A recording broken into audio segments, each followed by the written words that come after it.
Hello traders, welcome back to my YouTube channel. स्वागत है एक और नई लर्निंग वीडियो में। और आज की इस वीडियो में हम देखने वाले हैं एचडीएफसी बैंक का टेक्निकल एनालिसिस। ये स्टॉक पिछले 2-3 दिन से काफ़ी न्यूज़ में है क्योंकि 12% का फॉल हमें देखने को मिला है लास्ट 3 to 4 डेज़ में। तो अभी काफ़ी लोगों के मन में सवाल हुआ कि हमें क्या करना चाहिए, क्या हमें अपनी पोजीशन को सेल कर देना चाहिए या हमें होल्ड करना चाहिए इसको, या अपनी पोजीशन में और एड ऑन करना चाहिए, और अगर एड ऑन करना चाहिए तो किस लेवल्स पे जा करके हमें करना चाहिए। तो इन सब क्वेश्चंस के आंसर हम करेंगे इस वीडियो के थ्रू। और ये वीडियो हमारी बेस रहेगी, इस जो हम एनालिसिस इस वीडियो में करने वाले वो एनालिसिस बेस रहेगा on Wyckoff methodology of trading.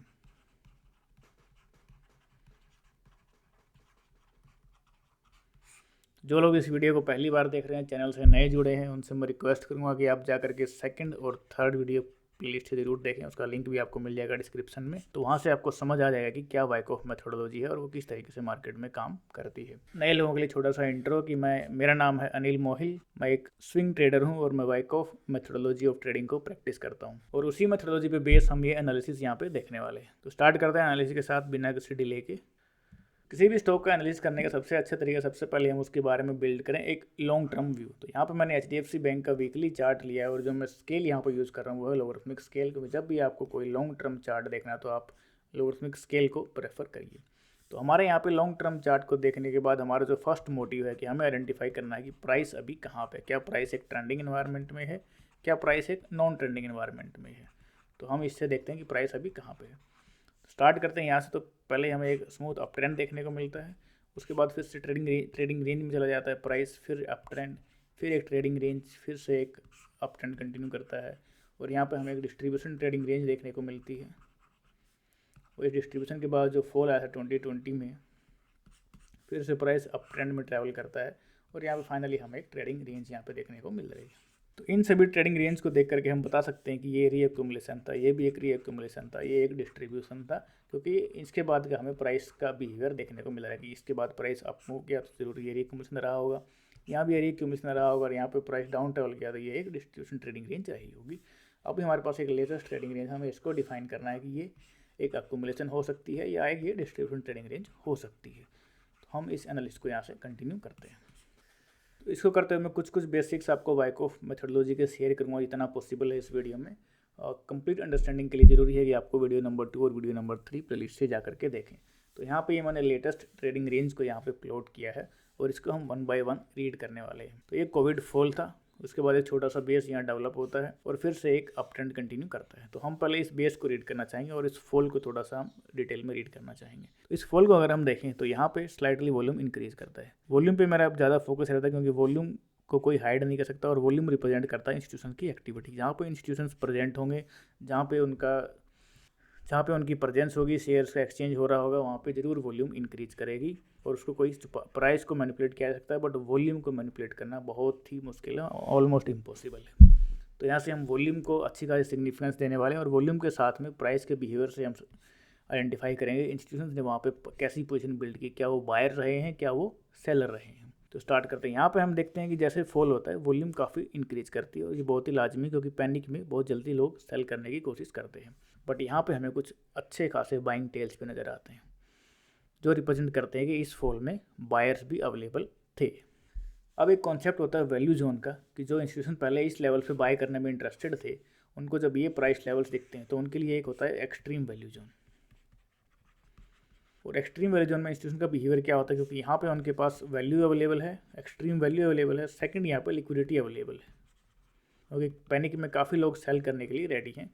तो इन दोनों का फ़ायदा उठाते हुए यहाँ पे वो बल्क में अपनी पोजीशन क्रिएट कर सकते हैं, जो हमें दिख भी रहा है कि वॉल्यूम यहाँ पे लगभग 3 टाइम्स इंक्रीज कर जाती है। तो यहाँ पे इंस्टीट्यूशन ने काफ़ी अच्छी खासी यहाँ पे पोजीशन बिल्डअप की है, और हमें इस तरीके के सिनेरियो में जहाँ पे एक्सट्रीम वैल्यू और लिक्विडिटी देखने को मिलती है, वहाँ पे हमें ऑलमोस्ट हर टाइम वी शेप रिकवरी देखने को मिलती है, और प्राइस दोबारा उस प्राइस लेवल के पास कभी भी नहीं जाता है। तो यहाँ भी हम देख सकते हैं कि किस तरीके से एक स्केरी डाउनफॉल होता है, और उसका एक क्विक रिकवरी, एक कैंडल कितना बड़ा कैंडल ही बनता है। तो ये कि वी शेप रिकवरी यहाँ पे बनती है। एक छोटा सा बेस डेवलप होता है, बहुत ज़्यादा ट्रेडिंग रेंज को नहीं लंबा खींचा जाता है यहाँ पे, क्योंकि एक्सट्रीम लिक्विडिटी अवेलेबल है यहाँ पे, और एक्सट्रीम वैल्यू अवेलेबल है।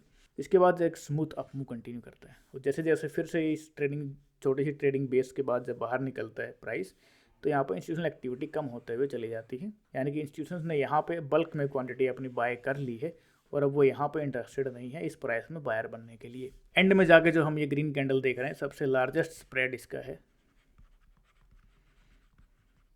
अगर हम इस पूरे अप मूव में देखें, ये काफ़ी क्लाइमेक्टिक मूव है। यहाँ से यहाँ का जो मूव है काफ़ी फास्ट मूव है। एक वीक में इतना प्राइस ने ट्रैवल किया है, ऑलमोस्ट 1340 के लेवल से लेकर के 1650 के लेवल्स। तो ये काफ़ी क्लाइमेक्टिक मूव है और इसको वाइकॉफ टर्मिनोलॉजी में बोलते हैं बाइंग क्लाइमैक्स। बाइंग क्लाइमैक्स एक वाइकॉफ इवेंट है। तो भी जो फर्स्ट बाइंग क्लाइमैक्स होता है, ये होता है first point of excitement for retailers.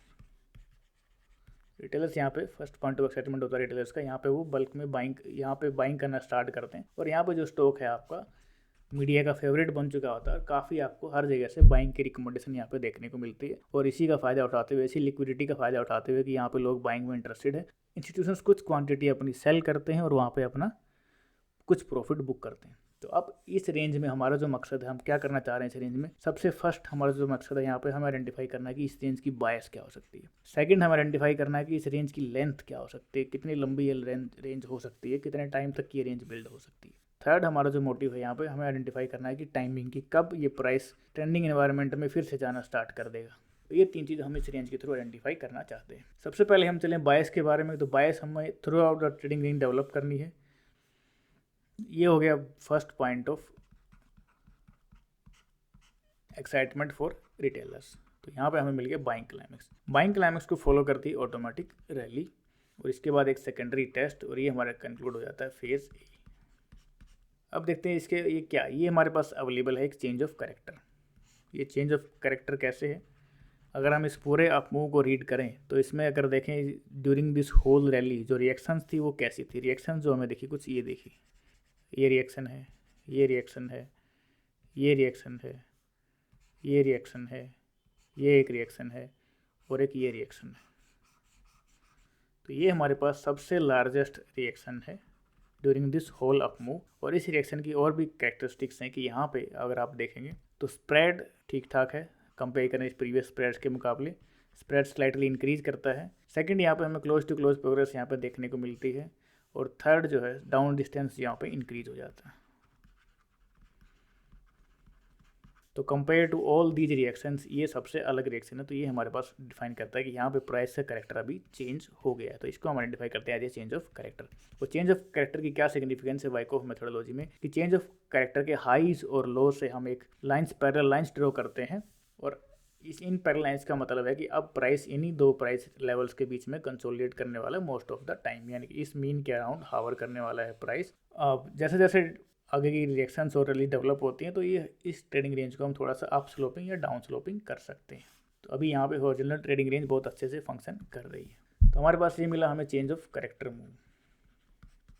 तो जो वाइकोफियंस है वो समझते हैं कि ये हमारे पास एक चेंज ऑफ करेक्टर मूव मिला है, अब प्राइस नॉन ट्रेंडिंग जोन में चला जाएगा। तो हम यहाँ पे प्रेफर नहीं करते कि इसको हम ट्रेडिंग करें। अगर हम इसको ट्रेडिंग करेंगे तो हमारे पास जो मेथोडोलॉजी होगी वो होगी एज ए प्राइस स्ट्रक्चर, और प्राइस स्ट्रक्चर के अकॉर्डिंग हम इसको सिर्फ ट्रेड करेंगे एक्सट्रीम्स के ऊपर, यानी कि हम सपोर्ट लेवल से बाय इनिशिएट करेंगे, ये हमारा मैक्सिमम टारगेट रहेगा, और हम इन्हीं लेवल से सेलिंग इनिशिएट करेंगे और ये हमारा मैक्सिमम टारगेट रहने वाला है। बट जो लोग इस चीज़ को नहीं समझते रिटेलर्स, वो क्या ढूंढते हैं इसमें कि ये उनके पास एक वैल्यू प्राइस है। जो लोग मिसिंग आउट फील करते हैं इस रैली में, जैसे ही करेक्शन होता है ये उनके पास में एक वैल्यू प्राइस है और वो यहाँ पे बनते हैं बायर्स। तो ऐसे रिटेलर्स की साइकोलॉजी फंक्शन करती है। उसके बाद उनको दिखता है कि यहाँ पे ये कैंडल की स्लाइटली यहाँ पे ब्रेकआउट हो रहा है और मोस्ट रिटेलर्स ब्रेकआउट को ट्रेड करते हैं। तो यहाँ पे फिर से इंस्टीट्यूशन को लिक्विडिटी मिलती है और यहाँ पे वो अपनी कुछ क्वांटिटी को सेल करने में सक्सेसफुल भी रहते हैं। बट अगर हम इसको एज एक वाइकोफियन की आई से देखें तो हमारे पास यहाँ पे क्या है, कंपेयर करते हैं हम this rally with this rally. तो यहाँ पे अगर हम देखें तो कुछ वॉल्यूम सिंचर इस तरीके था कि डिमांड यहाँ पे कुछ इस तरीके की डिमांड थी, बट इस रैली में जो डिमांड है काफ़ी डिमिनिश कर गई। तो ये डिमिनिशिंग डिमांड सजेस्ट करते हैं कि इंस्टीट्यूशन यहाँ पे इंटरेस्टेड नहीं है बाइंग में। तो इससे हमें पता है कि ये यहाँ पे ब्रेकआउट नहीं होने वाला है। ये एक खाली ट्रैप है जिसको बुल ट्रैप बोला जाता है, यानी कि अप थ्रस्ट एक्शन हमें यहाँ पर देखने को मिला। अप थ्रस्ट एक्शन भी एक वाइकॉफ मेथोडोलॉजी में एक वाइकॉफ इवेंट है। तो एक अप थ्रस्ट एक्शन मिलता है और उसके बाद फिर से प्राइस फेज़ बी में यहाँ पे कंटिन्यू करता है। हमें पता है कि हमें अभी हमारा सिर्फ फेज़ ए डेवलप हुआ है, फेज़ बी और फेज़ सी डेवलप होना अभी बाकी है। तो हम उस हिसाब से ट्रेडिंग करते हैं। अब देखते हैं कि जब ये रिएक्शन जाती है फेज़ बी में तो हम इस रिएक्शन को रीड करेंगे वन बाय वन। इससे पहले हम देखते हैं कि लेंथ का हम कैसे आइडेंटिफाई कर सकते हैं कि ये ट्रेडिंग रेंज कितनी लंबी होगी? इसके लिए हमें जरूरी है कि हम प्रीवियस ट्रेडिंग रेंजेस से और प्रीवियस वॉल्यूम सिग्नेचर से इसको कंपेयर करें। ट्रेडिंग रेंज की लेंथ को आइडेंटिफाई करने का तरीका होता है कि ये जो हमारे पास ऑटोमेटिक रिएक्शन है ये कितना नीचे तक ट्रैवल करती है। सेकंड चीज़, इसके पीछे कितनी वॉल्यूम यहाँ पर रिप्रेजेंट की जाती है, किस तरीके से सेलिंग यहाँ पर देखने को मिलती है। तो उतना ही ज़्यादा टाइम, जितनी वॉल्यूम यहाँ पर ज़्यादा रिप्रेजेंट की जाएगी और जितना डीप ये रिएक्शन ट्रैवल करती है उतना ज़्यादा टाइम लगता है उस वॉल्यूम को एब्जॉर्ब करने में। तो हम इसको कंपेयर करते हैं प्रीवियस ट्रेडिंग रेंज के साथ में। यहाँ से अगर हम कंपेयर करें तो this is trading range number 1, trading range number 2, trading range number 3 और ट्रेडिंग रेंज नंबर 4। तो ये जो फर्स्ट ऑटोमेटिक रिएक्शन थी इसमें कुछ वॉल्यूम सिग्नेचर था इस तरीके का, ये वॉल्यूम सिग्नेचर था। ये हमारे पास सेकंड रेंज का ऑटोमेटिक रिएक्शन और यहाँ पे वॉल्यूम सिग्नेचर कुछ इस तरीके का। ये हमारे पास थर्ड है और इसका वॉल्यूम सिग्नेचर कुछ इस तरीके का है। और ये हमारे पास है फोर्थ ट्रेडिंग रेंज और इसका जो वॉल्यूम सिग्नेचर है वो कुछ इस तरीके का। तो ये जो है सबसे लार्जेस्ट वॉल्यूम सिग्नेचर यहाँ पे है। और अगर हम बात करें डिस्टेंस ट्रेवल की और एग्रेसिवनेस की, तो सबसे एग्रेसिव ट्रेडिंग रेंज जो ऑटोमेटिक रिएक्शन है वो हमारे पास यही है। क्योंकि अगर हम इसको कंपेयर करें प्रीवियस से तो यहाँ पर देखें बहुत छोटे छोटे स्प्रेड्स हैं और काफ़ी अच्छे ग्रीन अटैम्प्ट्स यहाँ पर रैलीज के अटैम्प्ट देखने को मिले हैं। यहाँ पर भी आप देखेंगे कोई क्लोज टू क्लोज कोई फर्दर प्रोग्रेस यहाँ देखने को नहीं मिलती है। और सिमिलरली यहाँ पर भी बहुत छोटे छोटे कैंडल्स देखने को मिलते हैं, बट यहाँ पे कैंडल का साइज थोड़ा इंक्रीज करता है 1 2 3 4। और वॉल्यूम भी यहाँ पे compare to all these areas volume भी यहाँ पे इंक्रीज करती है अगर हम कंपेयर करें इसको इन एरियाज़ के साथ में। तो ये रिप्रेजेंट करता है कि जो ये ट्रेडिंग रेंज है इन सबसे लेंदी होने वाली, यानी हमारे पास सबसे लेंदीस्ट ट्रेडिंग रेंज ये थी जो कि ऑलमोस्ट 1.5 ईयर लास्ट करती है। तो हमारी ये ट्रेडिंग रेंज इससे भी लंबी होने वाली है। तो हम एक्सपेक्ट कर सकते हैं कि 2 से 3 साल की ये ट्रेडिंग रेंज हो सकती है। अब हम चलते हैं बायस की तरफ कि हमें बायस डेवलप करनी है कि बायस क्या होनी चाहिए। तो हमने यहाँ से देख लिया बाइंग क्लाइमैक्स ऑटोमेटिक रिएक्शन। अब हम देखते हैं कि इस ऑटोमेटिक रिएक्शन में कैसी वॉल्यूम प्रेजेंट की गई। तो इसमें जो वॉल्यूम थी वो कुछ इस तरीके की। अगर हम इसको कंपेयर करें with respect to this volume तो बहुत ज़्यादा एक्सेप्शनली हाई वॉल्यूम नहीं है। तो हमारी यहाँ पे बायस चेंज नहीं होती और हम प्रायर बायस के साथ में कंटिन्यू करेंगे। जो हमारी प्रायर बायस थी अप बायस, हम उसी के साथ में इसको कंटिन्यू करेंगे। तो यहाँ तक हमारी जो बायस है वो अप बायस ही है कि ये एक रीअक्यूमुलेशन होना चाहिए। अब हमें इस बायस को या तो कंफर्म करना है या हमें इस बायस को फेल करना है। कंफर्म कैसे करेंगे? हम आगे डेवलप होने वाली रैलीज और रिएक्शंस को रीड करेंगे और उनके थ्रू हम इसको कंफर्म करेंगे कि ये क्या ये बायस फेल होगी या ये बायस हमारी कंफर्म होगी। तो ये हमारे पास मिल गया एक ऑटोमेटिक रिएक्शन और हमारा कंक्लूड हो गया यहाँ पे फेज़ ए। अब जैसे ही हम फेज़ बी में इस रिएक्शन को रीड करने की कोशिश करते हैं तो इस रिएक्शन को हम कंपेयर करेंगे प्रीवियस रिएक्शन के साथ में। दोनों को मैं ड्रॉ कर लेता हूँ कौन कौन सी कंपेरेबल है। This reaction and this reaction जो इसके लोज तक ट्रैवल करती है, इस पार्ट को हम यहाँ पे कंपेयर करने वाले। तो यहाँ पे हम एक रिएक्शन को हम कैसे रीड कर सकते हैं, रिएक्शन में कौन कौन से 4 पार्ट होते हैं। जब रिएक्शन और रैली दोनों को यही तरीका होता है, जहाँ से स्टार्ट होती है तो वहाँ पे एक सबसे पहला हम देखें कि इनिशियल पुश कैसा है। Initial push in the form of volume कि वहाँ पे किस तरीके के बायर और सेलर हैं, और इन द फॉर्म ऑफ प्राइस की प्राइस वहाँ से कैसे मूव करता है, क्या प्राइस वहाँ पे स्विफ्टली मूव करता है या प्राइस कुछ रेजिस्टेंस दिखाता है मूवमेंट में। सेकंड चीज़ की with in this reaction rallies हमें कैसी मिलेंगी, या विद इन ए रैली एक हमें रिएक्शंस कैसी मिलेंगी छोटी छोटी। थर्ड चीज़ जो है कि प्राइस स्प्रेड कैसा होगा उस रिएक्शन और रैली के अंदर, क्या कैंडल स्मूथली मूव करते हैं, क्या प्राइस स्मूथली मूव करता है या प्राइस हेजिटेट करता है मूव करने में। तो इन 3 चीज़ों को आइडेंटिफाई करेंगे हम एक रिएक्शन और रैली के अंदर, और उससे हम इसको पता करेंगे कि ये रिएक्शन और रैली जो है इसमें जेन्युइन बायर्स हैं या फिर ये एक वीकेंड्स की रैली है। फोर्थ हम इसमें इंक्लूड करेंगे वॉल्यूम सिग्नेचर को कि वॉल्यूम सिग्नेचर कैसे बिहेव करते हैं। तो हम देखें initial push, candle price spread थोड़ा इंक्रीज किया है कि इजीली प्राइस नीचे की तरफ फेल किया है इस कैंडल को। बट अगर हम वॉल्यूम की बात करें तो कोई ड्रामेटिक वॉल्यूम यहाँ पे इंक्रीज हमें देखने को नहीं मिलता है, बल्कि इसके मुकाबले यहाँ पे वॉल्यूम डिक्रीज करती है। तो यानी कि सप्लाई यहाँ पे कम है, अभी सप्लाई कोई एक्सेप्शनल इंक्रीज नहीं करती है। उसके बाद देखें तो स्प्रेड्स काफ़ी डिमिनिश हो जाते हैं और हमें अच्छे यहाँ पे अटैम्प्ट मिलते हैं रैली के देखने के लिए। ओके, सेकेंड इन्फॉर्मेशन हमारे पास क्या है कि through out this reaction volume लगभग कांस्टेंट रहता है और एक मीडियोकर वॉल्यूम रहता है। और एक और एडिशनल इन्फॉर्मेशन हमारे पास यहाँ पे क्या है कि ये जो रिएक्शन है सपोर्ट लेवल के नीचे कमिट नहीं कर पाती, खाली हमें एक टेम्परेरी कमिटमेंट देखने को मिलता है और उसका क्विक रिवर्सल हमें यहाँ देखने को मिलता है। तो इसको हम देखें तो ये फिर से एक वी शेप रिकवरी यहाँ हमें देखने को मिलती है। तो यहाँ तक हमारे पास कोई क्लू नहीं है कि हम अपनी बायस को चेंज करें। तो यहाँ तक अभी तक भी हम इसमें रीएक्यूमुलेशन को कंसिडर करके चलते हैं। अब हमें पता है कि जो रैली यहाँ तक पहुँची है, जो रिएक्शन ये कमिट नहीं कर पाई है प्रीवियस लोज के नीचे, या एक टेम्परेरी कमिटमेंट हमें देखने को मिला है, और जो वॉल्यूम है वो काफ़ी डिमिनिश्ड वॉल्यूम। तो यहाँ से हमें एक रैली का अटैम्प्ट मिलना चाहिए। और ये जो नेक्स्ट रैली है 1 2 3 4 5 सिर्फ 5 कैंडल्स में रेंज के टॉप तक पहुँच जाती है, जबकि इसको यहाँ आने में लगभग अक्टूबर से लेकर के मिड मार्च तक का टाइम यहाँ पे लगा था। उसके बाद सिर्फ 5 वीक्स में फिर से ये रेंज के टॉप पे पहुंच जाती है। तो रैली यहाँ पे काफ़ी अग्रेसिव है और रिएक्शन जो है वो काफ़ी लेबोरियस है।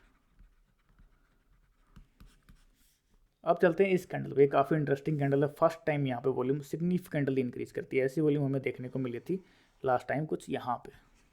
उसके बाद यहाँ पे हमें वॉल्यूम इंक्रीज देखने को मिली और प्राइस ने एक अटेम्प्ट किया रेंज के ऊपर कमिट करने का और तुरंत वहाँ पे फेलियर है। तो ये रिप्रेजेंट करता है कि यहाँ पे इंस्टीट्यूशंस की कुछ सेलिंग हुई है। बट ये सिर्फ एक वीक की सेलिंग, हमें देखना क्या है ये सेलिंग कंटिन्यू करती है, इस सेलिंग का क्या इफेक्ट होता है, क्या ये सेलिंग कंटिन्यू करती है, क्या हमें कंटिन्यूस सेलिंग देखने को मिलेगी, क्या ये सेलिंग प्राइस को एक लोअर लो कमिट करने में सक्सेसफुल बना पाती है कि नहीं बना पाती है। तो देखते हैं नेक्स्ट रिएक्शन के थ्रू। तो रिएक्शन भी काफ़ी फास्ट ट्रैवल करती है, 3 कैंडल्स में रिएक्शन रेंज के बॉटम में पहुंच जाती है, वॉल्यूम यहाँ पे इंक्रीज करती है। बट एट द एंड अगर हम रिजल्ट्स की बात करें तो कोई लोअर लो हमें नहीं मिलता है, इस लो के नीचे हमें कोई कमिटमेंट देखने को नहीं मिलती है। तो ये एक सोचने का विषय है कि यहाँ पे वॉल्यूम तो इंक्रीज हुई है, यानी इंस्टीट्यूशंस ने सेलिंग तो ज़रूर की है, क्योंकि इतनी सेलिंग रिटेलर्स के बस की बात नहीं, रिटेलर्स की इतनी क्वांटिटी नहीं होती है। तो इंस्टीट्यूशन ने सेलिंग जरूर की है, बट किसी न किसी ने इसको एब्जॉर्ब किया है, अदरवाइज इसने एक लोअर लो बनाना चाहिए था। तो ये हमारे पास रिएक्शन है, फिर से एक रैली का अटैम्प्ट और इसका सेकेंडरी टेस्ट। जब भी एक कॉन्सेप्ट मैंने काफ़ी वीडियोज़ में शेयर किया है कि जब भी सडनली कोई वॉल्यूम इंक्रीज़ करती है तो उसका एक सेकेंडरी टेस्ट हमेशा मिलता है। और वो सेकेंडरी टेस्ट को हम सक्सेसफुल कब मानेंगे, जब हमें एक हायर लो मिले ऑन डिमिनिश्ड वॉल्यूम, तो वो हमारा एक सक्सेसफुल सेकेंडरी टेस्ट होगा। तो यहाँ पे हम देखते हैं क्या हमारा वो सक्सेसफुल सेकेंडरी टेस्ट है। तो ये जो हमारा सेकेंडरी टेस्ट है ऑलमोस्ट सेम लेवल्स के ऊपर में है, और इन 3 कैंडल्स की अगर हम बात करें तो वॉल्यूम जो है वो काफ़ी डिमिनिश कर जाता है कंपेयर टू दिस एरिया। तो डिमिनिश्ड वॉल्यूम और यहाँ पे हमें लगभग सिमिलर लो देखने को मिलता है। तो ये हमारा एक सक्सेसफुल सेकेंडरी टेस्ट है, और इसका रिवर्सल जो है वो हमारे पास एक पॉइंट है कि यहाँ से एक हमें रैली का अटैम्प्ट देखने को मिल सकता है। बट यहाँ पे हमें अपनी इस फॉल को देख करके हमें कॉशियस हो जाना है अपनी बायस के साथ में, कि इन फ्यूचर कभी भी अगर हमें फेलियर दिखता है तो हम अपनी बायस को चेंज कर सकते हैं। यहाँ तक रीअकोमोडेशन थी, बट यहाँ पे आकर के हम थोड़ा कॉशियस अभी हो रहे हैं। अब देखते हैं नेक्स्ट रैली। अगर उस रैली में स्ट्रेंथ है, किसी रैली में स्ट्रेंथ है, तो रैली जो है स्मूथली अप मूव ट्रैवल करती है, रेजिस्टेंस के ऊपर कमिट करती है और वहाँ पे कुछ देर तक सस्टेन करती है। ये एक रैली में स्ट्रेंथ को शो करता है। तो नेक्स्ट रैली जो अटैम्प्ट होता है उसमें हम उसी तरीके से रीड करेंगे इनिशियल पुश। तो इनिशियल पुश की अगर बात करें हम, तो वॉल्यूम बहुत ज़्यादा इंक्रीज नहीं करते हैं, बट प्राइस जो है वो काफ़ी स्मूथली अप मूव किया है। रिएक्शन के दौरान अगर देखते तो रिएक्शन काफ़ी फ्लैट रिएक्शंस हैं, वो स्मूथली प्राइस अप मूव करता है। इसके बाद अब इस एरिया में जाते हैं तो हमारे पास वॉल्यूम कुछ कंसिस्टेंटली दिखती है, यहाँ पे बाइंग की कंसिस्टेंसी यहाँ पर दिखती है, और प्राइस जो है रेजिस्टेंस एरिया तक काफ़ी स्मूथली पहुँच जाता है। अब देखते हैं रेजिस्टेंस एरिया पर पहले हमें किस तरीके से सेलिंग देखने को मिलती है। पहले हमें यहाँ पे मिली थी कुछ इस तरीके की कैंडल्स, फिर हमें यहाँ पे सेलिंग डिमिनिश हुई। अब जब हम यहाँ पे बात करते हैं तो एकदम से सप्लाई इंक्रीज हो जाती है, यानी हम सप्लाई से अपलोड करें तो डिमिनिश होता है, फिर सप्लाई इंक्रीज कर जाती है। जैसे ही हम इस एरिया में पहुँचते हैं फिर से यहाँ पे सप्लाई आप देखेंगे compare to all these 2 area यहाँ पे इंक्रीज करती है, बट इसके कंपेयर में यहाँ पे रिड्यूस करती है। तो यहाँ पे सप्लाई अभी भी अवेलेबल है। अब अगर सप्लाई अवेलेबल है, उसको कोई एब्जॉर्ब नहीं करता, तो प्राइस ने एक डाउनफॉल यहाँ पे हमें देखने को मिलना चाहिए था। बट इतनी ज़्यादा ये वॉल्यूम रिप्रेजेंट करता है इंस्टीट्यूशन का पार्टिसिपेशन, इतनी ज़्यादा वॉल्यूम यहाँ पे अवेलेबल है, इतनी ज़्यादा सेलिंग यहाँ पे हुई है, और प्राइस यहाँ पे नीचे कमिट नहीं कर पा रहा है। तो इसका मतलब है यहाँ पे इसको एब्जॉर्ब किया गया है, सप्लाई को एब्जॉर्ब किया गया है। यानी कि यहाँ पे जो सेलर है आपका, सेलर भी इंस्टीट्यूशन है, और जो बायर है, बायर भी यहाँ पे इंस्टीट्यूशन है। तो यहाँ पे ये हो सकता है कि किसी एक बड़े इंस्टीट्यूशन ने यहाँ पे सेलिंग की है और दूसरे बड़े इंस्टीट्यूशन ने यहाँ पे आकर के अपनी पोजीशन बिल्ड, यानी शेयर्स में अपने हैंड यहाँ पे एक्सचेंज किए। थर्ड इंपॉर्टेंट चीज़ कि यहाँ पे जो ये प्राइस है काफ़ी देर तक रेंज के अपर हाफ में, रेजिस्टेंस के पास में कमिट करता है और यहाँ पे स्टे करता है। तो ये अपने आप में एक स्ट्रेंथ को शो करता है। लास्ट जो एक रिएक्शन हमें देखने को मिलती है, ये वाली रिएक्शन, इसमें अगर हम देखें तो यहाँ से वॉल्यूम डिमिनिश होते हुए चली जाती है, और ये रिएक्शन खाली इन टेम्परेरी लोज के नीचे कमिट करता है। जो हमारे फेज़ बी में जो हमारे लोज बने थे उनके पास तक भी नहीं पहुंच पाता, उनकी भी टेस्टिंग यहाँ पर नहीं हो पाती है, ट्रेडिंग रेंज के फर्स्ट हाफ में ही रहता है। तो ये भी अपने आप में कहीं ना कहीं एक स्ट्रेंथ को शो करता है। बट एज ए वाई को फिर हमें पता है कि अभी हमें हमारा फेज़ ए कंप्लीट हो चुका है, फेज़ बी कंप्लीट हो चुका है, और अब हम देखने वाले फेज़ सी। फेज़ सी जो होगा वो थर्ड टेस्ट होता है eight the level of support. तो ये हमारे पास सपोर्ट एरिया है, तो हम यहाँ पे एक थर्ड टेस्ट देखना चाह रहे हैं। काफ़ी बार third test at the level of support होता है, कई बार एक हायर लो भी फॉर्म हो जाता है, जिसको हम नाम करते हैं as a last point of support. तो मे भी यहाँ पे हम सोच रहे थे कि ये हो सकता है ये फेज़ सी डेवलप हो जाए, ये हमारा फेज़ सी हो, बट ये जो फेलियर है ये हमारा सजेस्ट करता है कि नहीं ये फेज़ सी नहीं, क्योंकि हमें पता है एज ए वाइकोफिन कि फेज़ सी के बाद एक major sign of strength rally हमें देखने को मिलने वाली है। और major sign of strength rally क्या होती है? जो लो से स्टार्ट करती है, कमिट करती है सभी रेजिस्टेंस लेवल्स के ऊपर और वहाँ पे कुछ टाइम तक सस्टेन करती है और उसके बाद टेस्ट करती है रेजिस्टेंस को एज ए सपोर्ट। तो ये हमारी होती है major sign of strength rally. But ये जो रैली है इसमें हमें कहीं मल्टीपल कमिटमेंट्स देखने को नहीं मिले और बल्कि तुरंत हमें यहाँ पे फेलियर मिल जाता है। तो ये एक major sign of strength rally यहाँ पे नहीं है। तो यानी कि सजेस्ट करता है भी हमारा फेज सी यहाँ पे पेंडिंग है। अब जो लेटेस्ट डेवलपमेंट है, यहाँ पे वॉल्यूम इंक्रीज हुई, यानी कि शेयर ने अपने हैंड्स एक्सचेंज किए हैं ज़रूर। और अगर हम इसको और भी कम्प्लीटली थोड़ा डिटेल में देखें तो यहाँ से यहाँ तक वॉल्यूम इंक्रीज करती है जब प्राइस इस रेंज में था। ये अपने आप में एक ट्रेडिंग रेंज है। और जब ये लेटेस्ट रिएक्शन डेवलप होती है तो यहाँ पे वॉल्यूम डिमिनिश कर जाती है। एक फॉल स्टार्ट होता है वो इंक्रीज वॉल्यूम के साथ में और फिर यहाँ पे वॉल्यूम डिमिनिश कर जाती है और बहुत इजीली यहाँ पे वॉल्यूम को एब्जॉर्ब कर लिया गया है। बट जो ये लास्ट वीक का जो ये स्केरी फॉल हुआ है, सबसे हाईएस्ट वॉल्यूम यहाँ पे अवेलेबल है इन दिस चार्ट। तो ज़रूर यहाँ पे भी किसी न किसी बड़े इंस्टीट्यूशन ने यहाँ पे सेलिंग की है और उसका हमें रिजल्ट भी देखने को मिला। हम यहाँ पे देखते हैं वॉल्यूम को इन द फॉर्म ऑफ एफर्ट कि कितने एफर्ट लगाए गए और प्राइस को हम देखते हैं जो फॉर्म ऑफ रिजल्ट कि कितना रिजल्ट मिला उन एफर्ट्स का। तो यहाँ पे अगर हम देखें तो एफर्ट्स भी इंक्रीज हुए हैं और हमारे पास यहाँ पर रिजल्ट भी डाउनवर्ड इंक्रीज हुआ है। तो ये सडन इंक्रीज इन वॉल्यूम एक चिंता का विषय है यहाँ पे और ये हमारे को सजेस्ट करता है कि अभी हम फेज सी में जाने वाले, फेज सी में जा सकते हैं। और फेज सी हमें स्प्रिंग टाइप एक्शन या फिर एक शेकआउट भी यहाँ पे देखने को मिल सकता है। स्प्रिंग टाइप एक्शन क्या होता है कि सपोर्ट लाइन के नीचे टेम्पररी कमिटमेंट और तुरंत रिवर्सल, तो उसको हम बोलते हैं स्प्रिंग टाइप एक्शन की। जैसे स्प्रिंग को कंप्रेस किया और फिर से वापसी स्प्रिंग अपनी उसी पोजीशन में आ गया। और शेकआउट क्या हुआ कि सपोर्ट लाइन के नीचे 2-3 कमिटमेंट्स देखने को मिलेंगे हमें और फिर वहाँ से वापसी प्राइस कंटिन्यू करे। एक और सिनेरियो क्या हो सकता है हमारे पास कि ये एक major sign of weakness develop हो सकता है, फिर से प्राइस कंटिन्यू करेगा, हमारे पास यहाँ पर लास्ट पॉइंट ऑफ सप्लाई मिलेगा और फिर प्राइस नीचे की तरफ कंटिन्यू कर जाए। तो इसकी पॉसिबिलिटी बहुत कम नज़र आती है क्योंकि काफ़ी स्ट्रॉन्ग बैंक है HDFC बैंक और काफ़ी इन्वेस्टर्स का पैसा इसमें लगा होगा काफ़ी बल्क में। तो अभी हमें पता है कि हमने अभी तक फेज सी एक्सपीरियंस नहीं किया है। तो अब हमें क्या करना चाहिए कि हमें यहाँ पे होल्ड करना चाहिए। अगर आपने यहाँ पे इसको सेल नहीं किया है तो इस लेवल पे सेल करने का अभी मेरे हिसाब से कोई भी सेंस नहीं बनता है। तो आपको अगर एड ऑन भी इसमें करना है अपनी पोजीशन में तो कहीं ना कहीं इन लेवल्स के आस में थे कि 1330 1350 से लेकर के 1410 1420 के लेवल्स तक ये जो एरिया है आपका, ये एड ऑन का एरिया होना चाहिए। और अभी जो मैं एक्सपेक्ट कर रहा हूँ प्राइस का मूवमेंट की प्राइस धीरे धीरे यहाँ पे आकर के इस एरिया को टेस्ट करे, यहाँ से कुछ स्प्रिंग टाइप एक्शन हमें देखने को मिले, उसका रीटेस्ट मिले higher low in the form of diminished volume. कुछ इस तरीके का वॉल्यूम सिग्नेचर हमें मिलना चाहिए। आगे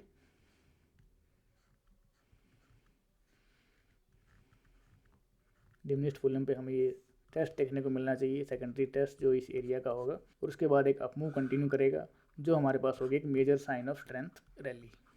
major sign of strength rally इन सभी रेजिस्टेंस एरियाज के ऊपर कमिट करेगी, यानी जी जो हमारा मेजर साइन ऑफ स्ट्रेंथ बनेगा वो 1750 की अबव यानी 1800 1900 तक का प्राइस यहाँ पे एक हमें अप स्विंग मिलना चाहिए और उसके बाद एक बैकिंग अप एक्शन और उसके बाद प्राइस कंटिन्यू करेगा अपवर्ड। तो ये हम एक्सपेक्ट कर रहे हैं एक major sign of strength rally से। तो थोड़ा सा हम इसको देखते हैं डेली चार्ट में कि डेली चार्ट में ये कैसा दिख रहा है। तो डेली चार्ट की अगर बात करें तो ये काफ़ी अच्छा फॉल है। इस कैंडल को अगर हम ट्रू रेंज ड्रॉ करते हैं तो कुछ ये इसकी ट्रू रेंज कुछ यहाँ से ड्रॉ करेंगे तो ये इस कैंडल की ट्रू रेंज बनती है। सिमिलरली इस कैंडल की ट्रू रेंज कुछ ये बनेगी। तो काफ़ी बड़े बड़े हमें यहाँ पे कैंडल्स देखने को मिले, काफ़ी स्केरी फॉल यहाँ पे देखने को मिला है। और जो वॉल्यूम है वॉल्यूम रिप्रेजेंट करती है कंसिस्टेंसी इन सेलिंग कि लगातार 3 दिन तक अच्छी सेलिंग यहाँ पे हुई है और 4th डे आकर के यहाँ पे सेलिंग रिड्यूस हुई है। और हम लास्ट के प्राइस एक्शन को अगर देखें तो 3 दिन में जो कैंडल्स हैं एक नया लोअर लो हमें नहीं मिला है कहीं। तो ये सजेस्ट करता है कि यहाँ पे एब्जॉर्प्शन भी हुआ है, यानी किसी न किसी बिग प्लेयर ने यहाँ पे लिक्विडिटी का फ़ायदा उठाते हुए कुछ ना कुछ बाइंग भी यहाँ पे की है। तो अब मैं जो एक्सपेक्ट करता हूँ कि कहाँ पे हमें एड ऑन करना चाहिए तो हमें इस एरिया का वेट करना चाहिए 1420 से लेकर के 1350 एरिया के आसपास में कि यहाँ पे प्राइस आए, इस वैल्यू जोन में प्राइस आए और यहाँ से जब रिवर्सल मिलता है तो हम यहाँ पे कहीं इसको एड ऑन करें। अब अगर बात करें हम टारगेट्स की, टारगेट्स का क्या होना चाहिए, तो मैंने आपको बताया कि जो major sign of strength rally phase C के बाद एक major sign of strength rally आती है फेज डी में जो कमेंट करेगी सभी रेजिस्टेंस लेवल के ऊपर 1715 1716 लेवल्स के ऊपर ऑलमोस्ट 10% अप तक भी कमेंट कर सकती है। तो हमारा अराउंड 2000 के आसपास का टारगेट यहाँ पे रहता है कि 2000 तक यहाँ पे एक रैली मिले और उसके बाद हमें एक बैकिंग अप एक्शन मिले जो टेस्ट करेगा इन सभी रेजिस्टेंस एरिया को एज ए सपोर्ट और वहाँ से फिर एक रैली कंटिन्यू करे और एक नए अप ट्रेंड में यहाँ से प्राइस जा सकता है। तो ये पॉसिबिलिटी है कि हमें कहाँ पे ऐड ऑन करना चाहिए। तो अभी इस लेवल पे मैं आपको सेलिंग एकदम रिकमेंड नहीं करूँगा।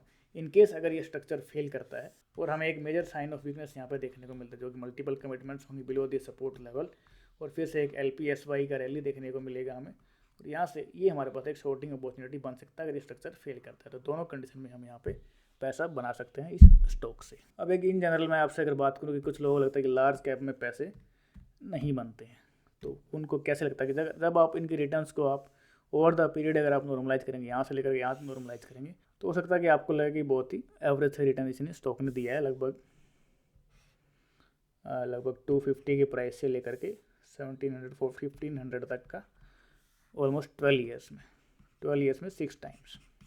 बट अगर हम देखें कि हमें अगर बेटर हम टाइम आउट कर सकते हैं इसको, तो हम कैसे इसको ट्रेड करते हैं कि हम इस अप को टारगेट करते, जैसे हम ये चेंज ऑफ कैरेक्टर ऑब्जर्व करते, तो यहाँ पे हम कोई एग्जिट प्लान करते, फिर से हम फेज सी में एंट्री करते, फिर से हम इस अप मूव को एंजॉय करते, फिर हम चेंज ऑफ कैरेक्टर देते, तो हम यहाँ पे फिर से एग्जिट प्लान करते, फिर हम फेज सी में एड ऑन करते और इस अप मूव को एंजॉय करते। तो हम जो है इन अप मूव्स में एक्टिव रहते और इसमें कहीं ना कहीं हम यहाँ पे अपसेंट रहते, तो जो हमारे टाइम को काफ़ी सेव करता और हमारे रिटर्न यहाँ पे काफ़ी फोल्ड इंक्रीज हो सकता था। तो काफ़ी मैटर करता है कि आप कहाँ पे एंट्री कर रहे हैं। अगर आप कहीं यहाँ पे एंट्री किए हैं प्राइस में, तो आप 3 साल तक आपको लगेगा कि नहीं लार्ज कैप रिटर्न्स नहीं देते हैं, और अगर आप यहाँ पे एंट्री किए तो आपको लगता है कि नहीं लार्ज कैप भी रिटर्न्स देते हैं। तो ये ज़रूरी है कि आपको किस लेवल की स्किल्स है, कहाँ पे आप एंट्री प्लान करते हैं, कितना आप मार्केट को समझ सकते हैं, कितना आप चार्ट को बेहतर तरीके से रीड कर सकते हैं। तो यहाँ पे हमें इन्फॉर्मेशन मिलती है कि वॉल्यूम को देख करके यहाँ पर इंस्टीट्यूशंस एक्टिव थे, फिर जैसे जैसे प्राइस बढ़ना स्टार्ट किया इंस्टीट्यूशंस की एक्टिविटी यहाँ पे कम होते चली गई, यानी कि उनका बाइंग कम होते हुए चला गया। बट साथ में हम देखते हैं कि यहाँ पर डिमांड अगर डिमिनिश हो रही तो सप्लाई भी यहाँ पर डिमिनिश हो रही है, यानी कि इस क्वांटिटी को यहाँ पे ऑब्जर्व करके अभी तक रखा गया है। During this change of character यहाँ पे कहीं भी सप्लाई नहीं है, तो यहाँ पे सप्लाई को रिलीज नहीं किया गया। यहाँ पे थोड़ा सा हमें सप्लाई रिलीज देखने को मिलती है और यहाँ पे काफ़ी सप्लाई आई है, बट इसको काफ़ी अच्छे से ऑब्जर्व किया गया है। अभी तक प्राइस इसके लो के लेवल के नीचे भी ट्रैवल करने में सक्सेसफुल नहीं हुआ है। अभी हम देखना चाह रहे हैं कि यहाँ से ये प्राइस इस लो के आसपास ट्रैवल करे और यहाँ पे एक फेज सी डेवलप हो, और यहाँ पे हम एंट्री प्लान करें इसके रिवर्सल पे, और इसको हम राइड करेंगे काफ़ी अच्छे टारगेट के लिए 2500 के लेवल्स तक इसको हम इजीली ट्रेड कर सकते हैं। तो ये था मेरा कंप्लीट व्यू HDFC बैंक को लेकर के। अगर आपको वीडियो अच्छी लगी हो तो वीडियो को लाइक करें, अपने दोस्तों के साथ शेयर करें और चैनल को सब्सक्राइब करना बिल्कुल ना भूलें। धन्यवाद, मिलते हैं नेक्स्ट वीडियो में।